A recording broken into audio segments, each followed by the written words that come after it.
We've been very fortunate. The Maryland General Assembly is full of humane legislators, frankly, and it's really an honor and a privilege to be able to work with them. We've passed a lot of legislation, including the Maryland Spay and Neuter Fund program. We're the only state in the country that has this program, which is funded by the pet food industry. They pay a fee for every line of pet food that they sell in Maryland, and that money is used to give grants to local governments and shelters, including Maryland SPCA, to give free spay and neuter services to low-income Marylanders. We're very proud of that program. Also, Maryland became the second state in the country to ban the sales of dogs and cats in pet stores, stemming the flow of cats and dogs from puppy mills into the state of Maryland. We also have passed legislation to curb animal research. One of the bills is called the Beagle Freedom Bill, because beagles are the #1 dogs used in research.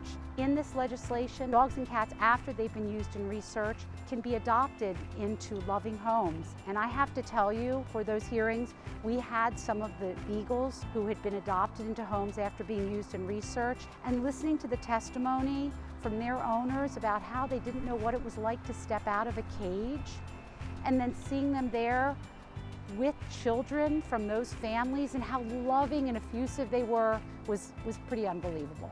We also passed legislation banning the use of animals for cosmetics testing, making Maryland the 5th state in the nation to do that. We also have passed legislation banning wildlife killing contests. We've done it for cow-nose rays, where pregnant cow-nose rays would come into the Chesapeake Bay, and these contests would be to kill as many of them, to harpoon as many of them as possible, and then just chuck them into the Chesapeake Bay, often for prizes or money.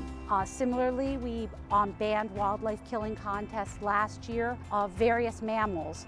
And again, once again, just chucking the carcasses. No reason other than for prizes or money. On a more difficult topic to discuss, I am very proud of the fact that we made sexual abuse against animals a crime in Maryland. It's a difficult discussion and not a pleasant one, but there is a documented link between the sexual abuse of animals and children and the elderly. So it was important to make sure that people that would perpetrate these types of crimes would be held responsible so they couldn't go on to abuse these other groups.